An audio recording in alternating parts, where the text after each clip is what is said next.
السلام علیکم دوستو امید کہ آپ ٹھیک ہوں گے۔ آج میں سوچ رہا تھا کہ سیاست، ہسٹری اور کھیلوں سے ذرا ہٹ کے بات کی جائے۔ کبھی کبھار جو ہے وہ سائنس کے حوالے سے کہ کیا ہو رہا ہے کیا نہیں ہو رہا، اس پہ بھی بات کرنی چاہیے۔ تو میں آج آپ کو بتانا چاہوں گا کہ چاند پہ گھر کیسے بنانے کے لیے پلاننگ ہو رہی ہے۔ آپ کو پتہ ہے کہ پوری دنیا کے اندر امریکہ، چین، رشیا، ایک مختلف قسم کے ان لوگوں نے بلاک بنائے ہوئے ہیں ان ممالک نے۔ دھرتی پر تو ان کے اختلافات بھی نظر آتے ہیں، وہ معاشی طور پر ہوں، ٹریڈ کے حوالے سے ہوں یا دوسرے خطوں کو اپنے کنٹرول میں کرنے کے حوالے سے ہوں، تو یہ ممالک آپس میں جو ہے وہ جنگ و جدل کی حد تک چلے جاتے ہیں۔ آپ کو پتہ ہے مختلف خطوں کے اندر، چاہے وہ مڈل ایسٹ ہو یا ایشیا ہو یا افریقہ ہو یا یورپین ممالک ہوں، وہاں پر ان تینوں ممالک کا ٹکراؤ ضرور سامنے آتا ہے۔ ابھی ٹکراؤ دھرتی پہ نہیں ہے، ابھی ٹکراؤ نظر آ رہا ہے آسمانوں اور خلاؤں پہ۔ تینوں ممالک اس دوڑ میں ہیں کہ کون خلاؤں پہ حکومت کرے گا، کون خلاؤں پہ اپنے من کی مرضی سے اور اپنے مفادات کے حصول کے لیے خلاؤں پہ قابض ہو جائے گا۔ اسی اثنا میں نظر آ رہا ہے کہ چاند پہ قدم جو رکھ چکا انسان، تو یہ ایک حقیقت ہے۔ جو آج تک کئی لوگ تو یہ کہتے ہیں کہ نہیں، چاند پر تو انسان جا ہی نہیں سکتا، کچھ خیالات تو ایسے پائے جاتے ہیں۔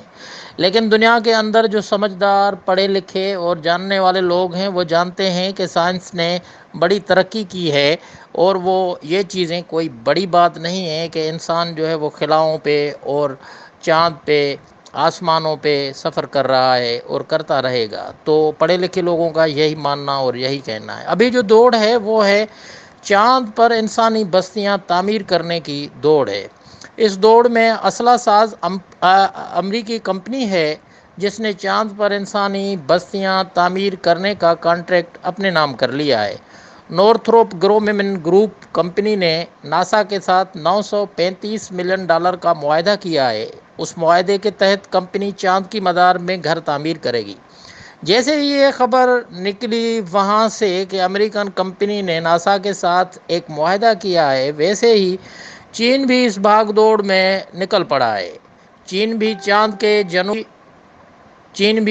کے جنوب قطب میں ایک بستی بنانے کے لیے تیار ہے، ایک کالونی بنانے کے لیے تیار ہے، اور 2030 کے دوران جوپیٹر اور سیاروں پر اپنا روبوٹک مشن بھیجے گا۔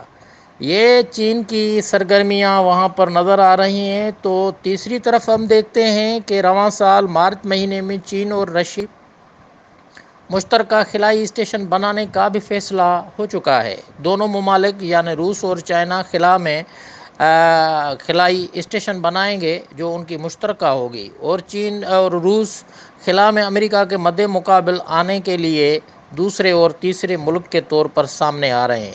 وہ خلا پہ حاکمیت کرنے کے لیے امریکہ کو تنہا کامیاب دیکھنا نہیں چاہتے۔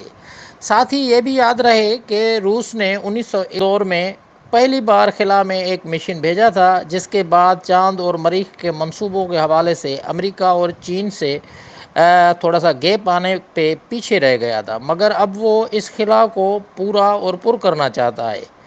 چین اس وقت امریکہ کے بعد خلائی پروگرام میں سب سے زیادہ سرمایہ کاری کرنے والا ملک بن چکا ہے۔ روس اور جاپان کو بھی چین نے پیچھے چھوڑ دیا ہے اور عسکری اور سویلین مشن خلا میں بھیج رہا ہے۔ تو سوچنے کا سوال یہ ہے کہ جیسے دھرتی کے گولے پہ، اس زمین پہ امریکہ، چین اور رشیا، یہ تینوں ممالک ایک دوسرے کے سامنے ہیں، ویسے خلاؤں میں ابھی تک جو ہے وہ کامیابی تو بظاہر ایک امریکی کمپنی کی نظر آ رہی ہے، لیکن چین بھی پیچھے پیچھے ان کے جا رہا ہے اور اپنے ساتھ رشیا کو لے کے آگے بڑھ رہا ہے۔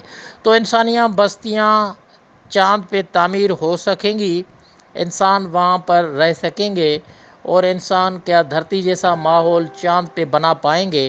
یہ تو مستقبل کے وہ سوالات ہیں، لیکن آج کا جواب یہ ہے کہ چاند ایک حقیقت ہے جس پہ انسان اپنے پاؤں رکھ چکا ہے، اور آنے والے دنوں میں بستیاں بھی تعمیر کرنے کا اعادہ کر چکا ہے۔ وہاں پر جو ہے معاہدے ہو چکے ہیں۔ ناسا اور نورتھروپ گرومن گروپ کمپنی نے ناسا کے ساتھ جو 935 ملین ڈالر کا جو معاہدہ کیا ہے، اس معاہدے کے تحت کمپنی چاند کی مدار میں گھر تعمیر کرنے کے لیے ایک قدم آگے بڑھ چکی ہے۔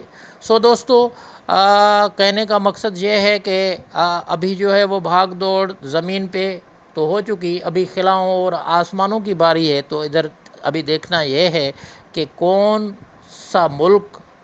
سے ملک سے آگے جاتا ہے اور وہاں پر کس کی اجارہ داری بنتی ہے۔ یہ دلچسپ معلومات جاننے کے لیے یا سیاسی، ہسٹوریکل اور کھیلوں کی معلومات کے لیے اس میرے چینل کو سبسکرائب ضرور کیجئے گا، اور آپ کی کوئی آرا ہو اس کو بہتر بنانے کی تو مجھے آپ کی رائے کا بے چینی سے انتظار رہے گا۔ آپ کی